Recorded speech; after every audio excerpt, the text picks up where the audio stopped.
मित्रों, जैसा कि हम सब जानते हैं, जहां दूसरे धर्मों में मृत्यु के बाद लाश को दफनाया जाता है, वहीं हमारे हिंदू धर्म में जलाने की प्रथा है।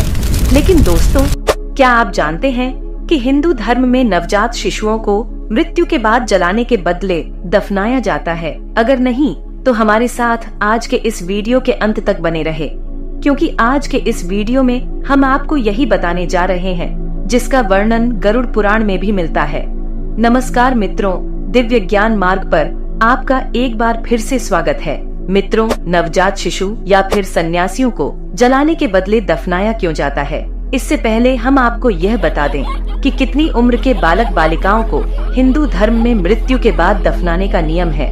गरुड़ पुराण में वर्णित कथा के अनुसार पक्षीराज गरुड़ के पूछने पर भगवान विष्णु उनसे कहते हैं, हे गरुड़, अगर किसी स्त्री का गर्भपात हो जाए या फिर यदि जन्म के बाद 2 वर्ष तक की उम्र के किसी बालक या फिर बालिका की मृत्यु हो जाए, तो उसको जलाने के बजाय जमीन में गड्ढा खोदकर उसे गाड़ देना चाहिए और इससे अधिक उम्र के ही मनुष्यों की मृत्यु होने पर उन्हें जलाना चाहिए।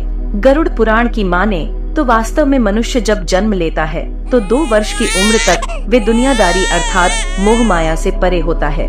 ऐसी स्थिति में उसके शरीर में विराजमान आत्मा को उससे मोह नहीं होता।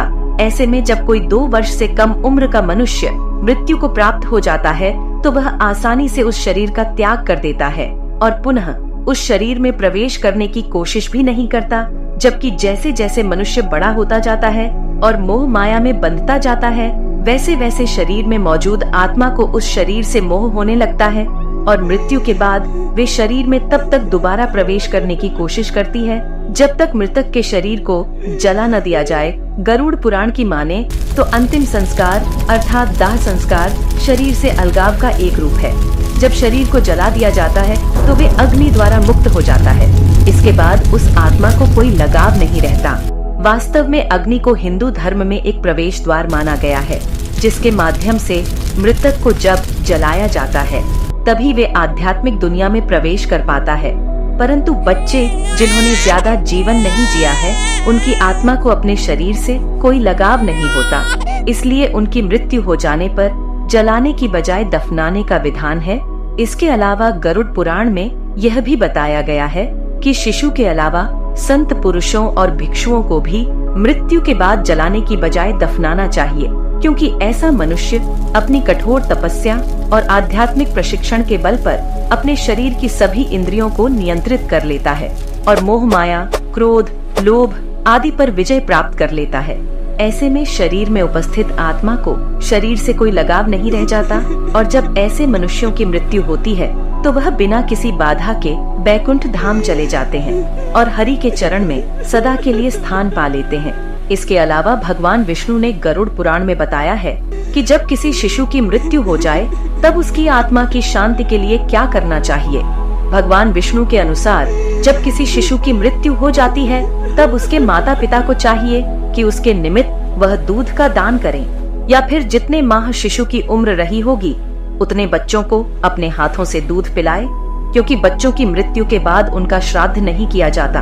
किसी भी मृतक का विधि विधान पूर्वक श्राद्ध तभी किया जा सकता है जब या तो उनका चूरा संस्कार यानी कि मुंडन हो गया हो या फिर उसका उपनयन संस्कार हो गया हो। साथ ही भगवान विष्णु कहते हैं कि यदि माता पिता की क्षमता हो तो वह मरे हुए बच्चे के निमित्त वस्त्र आदि भी दान कर सकते हैं। माता पिता या फिर कोई परिजन मरे हुए बच्चे के निमित्त जितना करता है उतनी जल्दी ही उस बच्चे की आत्मा को दूसरा शरीर प्राप्त हो जाता है। इतना ही नहीं, भगवान विष्णु गरुड़ से ये भी कहते हैं कि हे गरुड़, जब किसी बालक की मृत्यु हो जाती है और उसे जमीन में गड्ढा खोदकर गाड़ दिया जाता है, तब उसके परिवार वालों को चाहिए कि वह जमीन के उस हिस्से को गोबर से लीपकर उसे गंगा जल से पवित्र कर दें।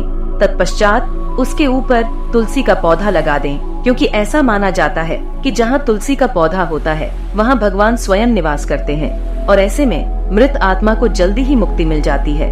तो मित्रों, अब तो आप समझ ही गए होंगे कि हिंदू धर्म में 2 वर्ष से कम उम्र के बालकों और साधु सन्यासियों को जलाया क्यों नहीं जाता।